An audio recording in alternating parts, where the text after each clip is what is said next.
오늘 주신 하나님 말씀입니다. 잠언서 8장 1절부터 21절입니다. 잠언서 8장 1절부터 21절입니다.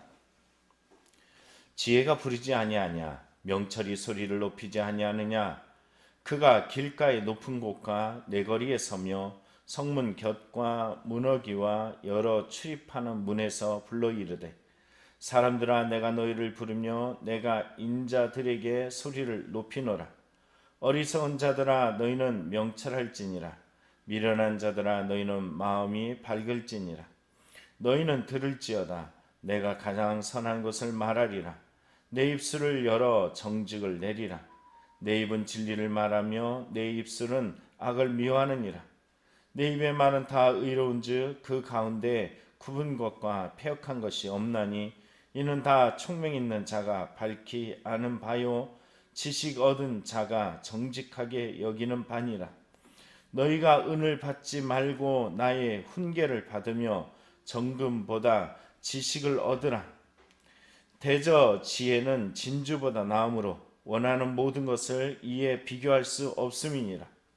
나 지혜는 명철로 주소를 삼으며 지식과 근신을 찾아 얻나니, 여호와를 경외하는 것은 악을 미워하는 것이나 나는 교만과 거만과 악한 행실과 패역한 입을 미워하느니라. 내게는 계략과 참 지식이 있으며 나는 명철이라. 내게 능력이 있으므로 나로 말미암아 왕들이 치리하며 방백들이 공의를 세우며 나로 말미암아 재상과 존귀한 자 곧 모든 의로운 재판관들이 다스리느니라. 나를 사랑하는 자들이 나의 사랑을 입으며 나를 간절히 찾는 자가 나를 만날 것이니라. 부귀가 내게 있고 장구한 재물과 공의도 그러하니라. 내 열매는 금이나 정금보다 나으며 내 소득은 수는보다 나으니라. 나는 정의로운 길을 행하며 공의로운 길 가운데로 다니나니 이는 나를 사랑하는 자가 재물을 얻어서 그 곳간에 채우게 하려 함이니라. 아멘. 묵상에서 보면 그런 글이 나오죠.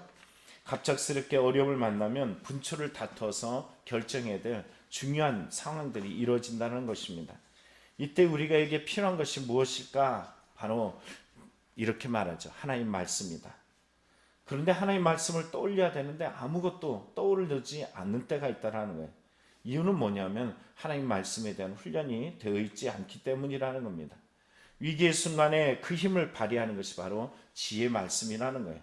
성령의 말씀을 통해서 우리 가운데 역사하시는 그 가운데 나타날 수 있도록 우리는 날마다 말씀 훈련이 필요합니다. 오늘 성경의 7장에 보면은 이 음료에 대한 이야기를 했어요. 음료 이야기를 함에 있어서 지혜를 지키며 지혜를 간직하라, 내 말을 지키며 내 말을 간직하라 하면서 지혜 말씀을 주어졌어요.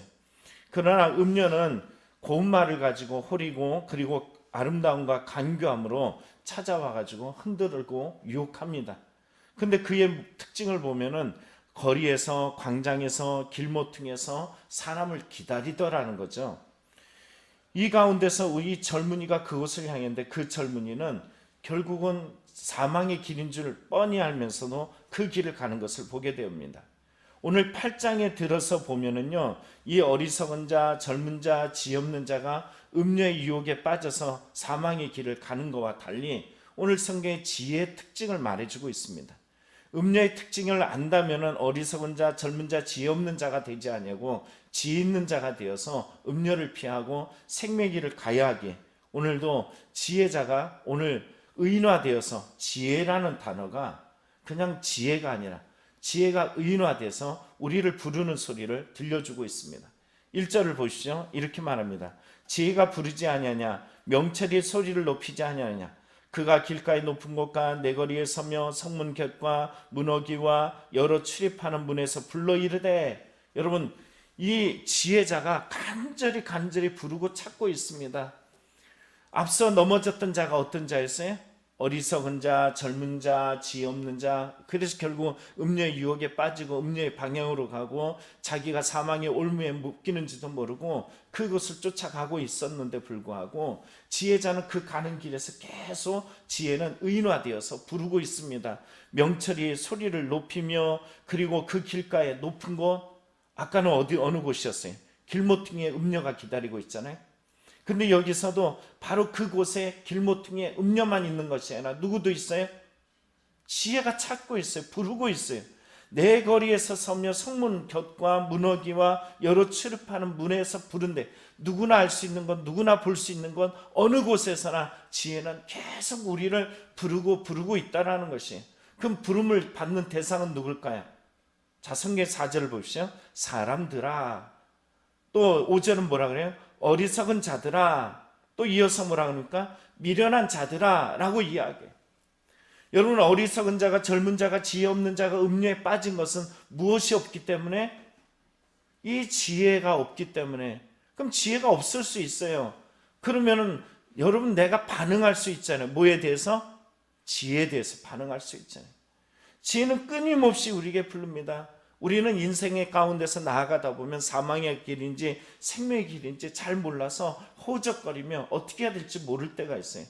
주님, 어디로 가야 됩니까? 어떻게 해야 됩니까? 하고 묻고 가다 보면은 참 신기하죠? 내가 살아서 숨쉬면서 오늘도 견디면서 살아내고 있어. 하나님이 응답해 주신 것 같지 않은데 실상은 하나님이 응답해 주시고, 하나님은 나를 찾아와 주시고 그 지혜로 갈 길을 붙들어 주셔서 오늘이라는 이 선물을 우리가 경험하게 되어지는 것입니다. 오늘 이러한 지혜의 특징을 보여주고 있어요. 자, 오늘 우리가 속지 말아야 될 것은 지혜는 특징을 가지고 있다는 거예요. 여러분, 앞서 말했던 음료의 특징도 가지고 있었죠. 거리에서, 광장에서, 길모퉁이에서 사람을 호리고 고운 말로, 그리고 그의 호리는 말과 간교한 모습으로 우리를 유혹했지만, 오늘 이 지혜도 우리에게 어떤 특징이 있어요. 분별할 모습이 필요합니다. 먼저 성경에 보니까 6절부터 9절에 나타납니다. 여기 보면은 너희는 들을지어다 내가 가장 선한 것을 말하리라. 내 입술을 열어 뭐를 내리라? 정직을 내리라. 여러분, 오늘 성경에 보니까는 뭐가 있어요? 정직이 있어요. 정직함. 지혜의 선언을 하고 있는 이 지혜의 특징은 바로 정직성을 가지고 있습니다. 이 정직은 어디로부터 나오는 걸까요? 7절에 말하죠. 내 입은 진리를 말하며 내 입술은 악을 미워하느니라. 진리 가운데 나타나고 있어요. 여러분, 성령이 충만하다라고 이야기할 때 제가 이제 예전에 이 거짓 영에 한번 유혹에 빠질 뻔했어요. 어둠이 갑자기 확 임해가지고 어떤 한 청년이 그 안에서 거짓 영으로 제 이름을 딱 부르는데 무슨 성령이 얘기하는 줄 알고 깜짝 놀랐어요.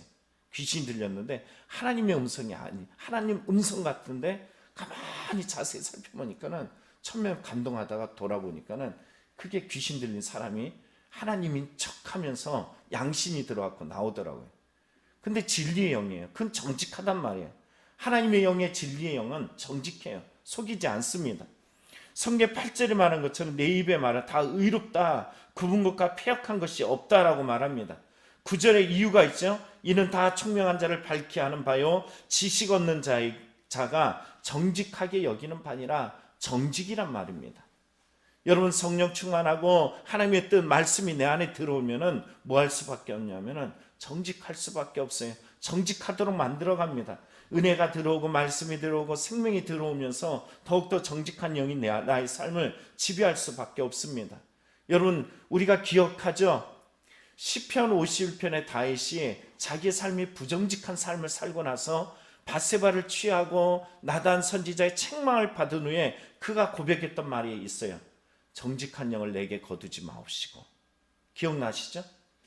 여러분, 음료는 미혹을 해서 다윗을 넘어뜨렸지만 다윗 안에서 누가 있어요? 정직한 영이 끊임없이 그를 불러들였어요.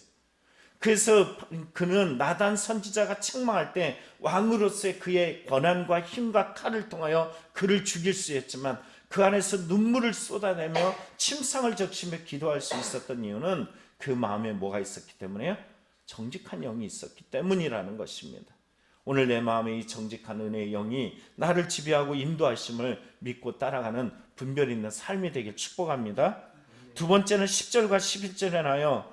이 하나님의 지혜는 세상의 보화보다 고귀합니다. 하나님과 물질을 겸하여 섬길 수 있다 없다? 없어요. 내가 속임을 당하는 거예요. 지난주 주일에 그런 얘기를 했잖아요. 사람이 상처를 입다 보면 그 상처에서 모든 것이 나타나기도 해요. 그래서 자기의 자존심이 주가 되기도 하고요. 자기가 그동안 경험한 게 주가 되기도 하고 물질이 주가 되기도 해요. 왜 특별히 물질이 주인이 되냐면은 가난하게 살고 힘들게 살고 어렵게 살았기 때문에 물질이 아주 민감하단 말이에요. 그래서 하나님 앞에 드리는 것이 아주 어려워지는 이유도 다름 아니라 이 물질에 대한 그 두려움이 마음을 지배하고 있기 때문일 수 있습니다. 그러나 지혜는 어떨까요? 자, 10절을 보면 너희가 은을 받지 말고 나의 훈계를 받으며 정금보다 지식을 얻어라. 대저 지혜는 진주보다 나음으로 원하는 모든 것을 이에 비교할 수 없음이니라.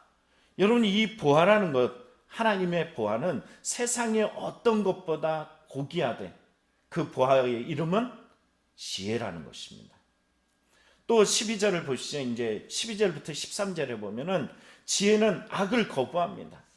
지혜는 명철로 주소를 삼으며 지식과 근신을 찾아 얻나니 나 지혜는, 자, 의인화됐다 그랬잖아요. 나를 자신을 의인화되어서 지혜는 이라고 말해요. 이 지혜를 공동 번역에 보면은 명철로 주소를 삼으며, 이 말을 나 지혜는 애지와 이렇게 말해요. 근데 또 우리말 성경에 보면은 신중함이라고 표현합니다. 그런데 우리가 기규해야 될 것은 어디냐면은 주소를 삼으며 라는 말이에요. 이거는 한 집에 살고 있다라는 의미를 가지고 있어요. 지식을 얻기 위해서 뜻을 세우려면 어디로 오라는 것이냐면 내게로 와. 여러분, 어디로 와야 돼요? 지혜로 와야 돼요. 그 지혜의 근본은 누굴까요? 여호와의 말씀입니다. 우리가 하나님의 말씀 앞에 가까이 이르러야지 비로소 지혜를 얻게 되고 지혜를 누리게 되고 지혜로 승리할 수 있고, 이 지혜가 내게 들어오면은 내 안에 있는 뭐가 도망갈 수밖에 없냐면 여호와를 경외함 때문에. 13절에 말해요. 악을 미워하는 것, 그것은 교만, 거만, 악한 행실, 폐역을 함께 미워할 수 있는 마음을 소유하게 되어지고 하나님 앞에, 다시 말하면 악을 거부하는 마음이 생깁니다. 어떤 사람이 담배를 끊으면서 그래요. 성령 충만해가지고 어느 날 이 하나님 앞에 이 뜨거운 마음이 생겼는데 담배를 피다 보니까 쓰더래. 그래서 끊었다라고 이야기해요. 왜 잘 피던 게 갑자기 쓰렀을까요? 어떤 특별한 은혜겠죠. 그러나 그 마음 속에도 마찬가지입니다.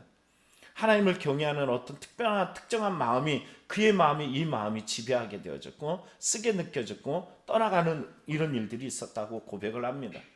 14절부터 16절을 볼까요? 이 말은 지혜는 바른 지도력의 근원이 됨을 말해주고 있습니다. 내게는 계략이 있고 참 지식이 있다라는 거예요. 나는 명철이다 라고 자신을 바로 명철이라고 정의합니다. 능력이 있다라고 말해요. 이걸로 인해서 왕들이 치리하고 방백들이 공의를 가지고 재상과 존귀한 자들이 의로운 재판을 한다라고 이야기해요. 여러분, 솔로몬의 이야기를 우린 잘 알고 있습니다. 기본 산당에서 그가 하나님 앞에 하나님이 원하시는 그런 마음의 소유를 얻었던 내용들은 바로 그가 내가 뭘 줄까라고 이야기할 때 새로 왕으로 등극한 솔로몬에게, 솔로몬이 정말로 원한 것은 군사력을 주십시오, 생명을 주십시오, 그리고 나에게 원수를 멸절해 주십시오. 충분히 그럴 수 있었어요. 그러나 그러지 않아요. 나는 어린아이입니다. 이 백성을 다스릴 수 있는 지혜를 주십시오 라고 이야기했더니 하나님이 이를 기뻐 받으셔서 지혜를 줬더니 지혜와 함께 더불어서 쫓아오는 것이 있어요. 뭐일까요? 이 모든 것들이 그에게 함께 따라왔다라는 것입니다. 그 지혜로 나라를 다스리는데 우리가 잘 알고 있는 아주 그 이야기가 하나 있잖아요.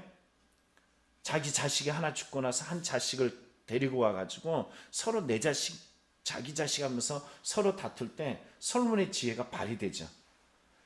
누구 자식인지 이걸 어떻게 알겠어요? 그런데 그 안에 지혜가 발동될 때, 야, 그럼 그걸 나눠서 줘라 라고 이야기했더니 한 사람은 어떻게 해요? 그럽시다 라고 이야기하고, 한 사람은 막 울면서 아닙니다, 저 여자 주십시오 라고 이야기할 때 결국은 솔로몬이 누가 그 아이의 엄마인지를 밝혀내잖아요. 이것이 바로 지혜라는 것입니다. 나를 다스림에 있어서 속이는 자, 악한 자, 넘어뜨리는 자, 수많은 걸림돌들이 참 많지만 이겨나갈 수 있는 힘, 바로 이 재판의 능력, 공의와 정의, 참 지식, 계략, 이 능력은 어디로부터 오냐면은 지혜로부터 온다라는 것입니다. 또 17절에 말하죠.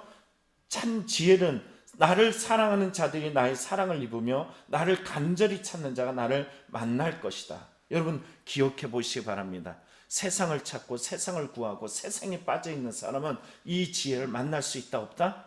없다요. 세상을 너무 좋아하다 보면은 이 지혜로부터 멀어질 수밖에 없습니다. 누구를 찾아라? 지혜를 찾아라. 나를 사랑하는 자가 나의 사랑을 입고 나를 간절히 찾는 자가 나를 만날 것이다 라고 분명히 말하고 있습니다. 그리고 18절 마지막 절입니다. 18절에 보면은 21절까지 이어지는 말씀은 지혜는 보장해 주고 있어요. 뭘 보장해 줄까요? 부귀가 내게 있고 장관 재물과 공의도 그러하니라. 여러분 이 세상적인 어떤 부귀 영화를 말하는 걸까요? 자 19절에 보십시오. 내 열매는 뭐보다? 금이나 정금보다 낫다. 내 소득은 순과 순음보다 낫다라고 말해요. 이 바로 보장되어진 것은 다름 아니라 정의로운 길, 공의의 길, 그 가운데 다니나니 이는 나를 사랑하는 자가 재물을 얻어서 그 곳간을 채우려 함이라. 정의해 주면서 우리에게 보장해 주는 것은 지혜는 물질보다 지혜보다 낫고 그 보물은 정의와 공의라는 거예요. 정의라는 것은 공동번역에 보면 옳은 길이라고 표현하고 있고요. 공의는 바른 길이라고 표현하고 있습니다. 지혜가 내게 들어오면 어느 길로 갈 수밖에 없어요? 바른 길, 진리의 길, 생명의 길, 구원의 길, 은혜의 길, 그 길을 갈 수밖에 없습니다. 그뿐만이 아니라 그 곳간의 삶 속에서 어떤 것을 채우냐면은 나를 사랑하는 자가 재물을 얻어서 그 곳간에 채우게 하려 함이라. 여러분 수많은 재물들이 있습니다. 그러나 성경 18절부터 21절에 보면 세상 재물도 재물이겠지만 오늘 여기서 말한 것처럼 열매보다 금보다 정금보다 나은 소득은 순음보다 나은 바로 하나님의 공의 정의 바로 옳은 길을 채워가는 은혜들이 그 삶에 넘치게 될 줄 믿습니다. 오늘도 별로 가진 것 없어 보이지만 많은 것을 가진 자 고린도후서 4장에 나타난 이런 사람들이 많아요. 비록 세상에서 아주 빈약해 보이고 부족해 보이지만 예수 그리스도로 말미암아 강한 은혜들을 소유한 사람들이 많습니다. 오늘 이 새벽을 깨우는 저와 여러분은 이 지혜를 가짐을 통하여 음료의 유혹에 빠지지 않냐고 날마다 생명의 길, 은혜의 길 바로 그곳에서 내 마음에 그 창고가 채워가는 은혜가 넘치는 성도의 삶이 되기를 간절히 축원합니다. 기도하겠습니다.